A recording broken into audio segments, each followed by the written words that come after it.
5, 4, 3, 2, 1।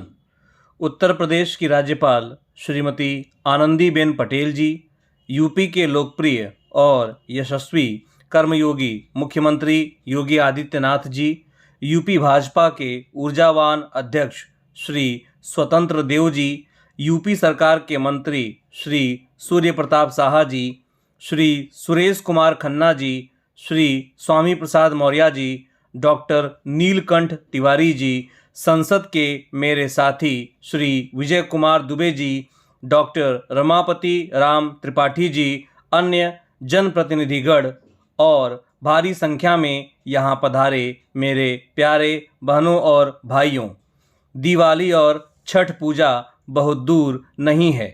ये उत्सव और उत्साह का समय है। आज महर्षि वाल्मीकि जी की जयंती भी है।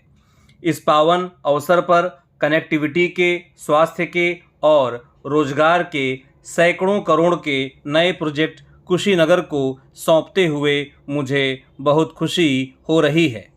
महर्षि वाल्मीकि ने हमें रामायण के माध्यम से प्रभु श्री राम और माता जानकी के दर्शन ही नहीं कराए, बल्कि समाज की सामूहिक शक्ति, सामूहिक प्रयास से कैसे हर लक्ष्य प्राप्त किया जाता है, उसका ज्ञान बोध भी कराया।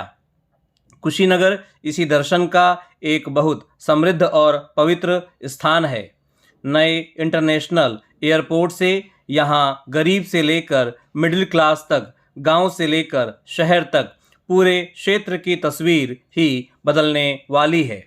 महाराजगंज और कुशीनगर को जोड़ने वाले मार्ग के चौड़ीकरण के साथ इंटरनेशनल एयरपोर्ट को तो बेहतर कनेक्टिविटी मिलेगी ही, रामकोला और सिसवा चीनी मिलों तक पहुंचने में गन्ना किसानों को होने वाली परेशानी भी दूर होगी।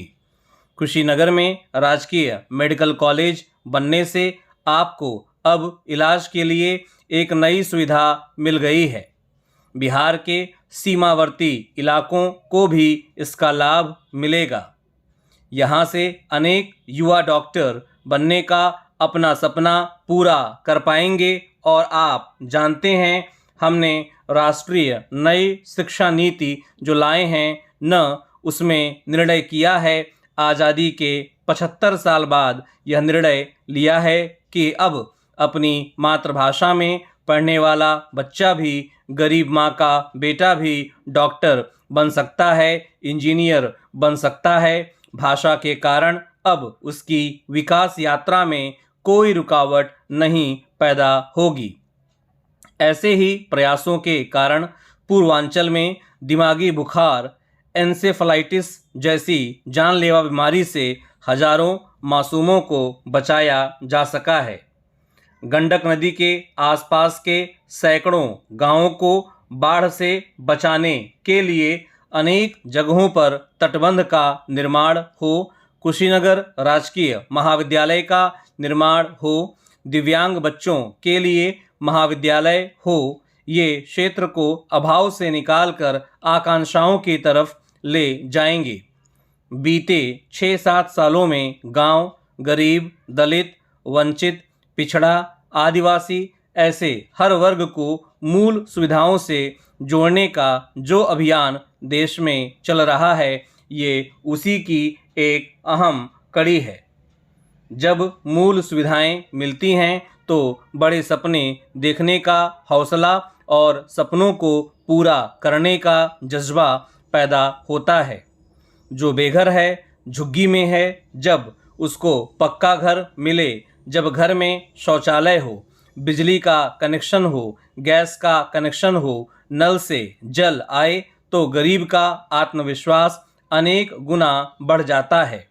अब ये सुविधाएं तेजी से गरीब तक पहुंच रही हैं, तो गरीब को भी पहली बार एहसास हो रहा है कि आज जो सरकार है वो उसका दर्द समझती है, उसकी परेशानी भी समझती है। आज बहुत ईमानदारी के साथ केंद्र और राज्य सरकार यूपी के विकास में, इस क्षेत्र के विकास में जुटी हैं। डबल इंजन की सरकार डबल ताकत से स्थितियों को सुधार रही है।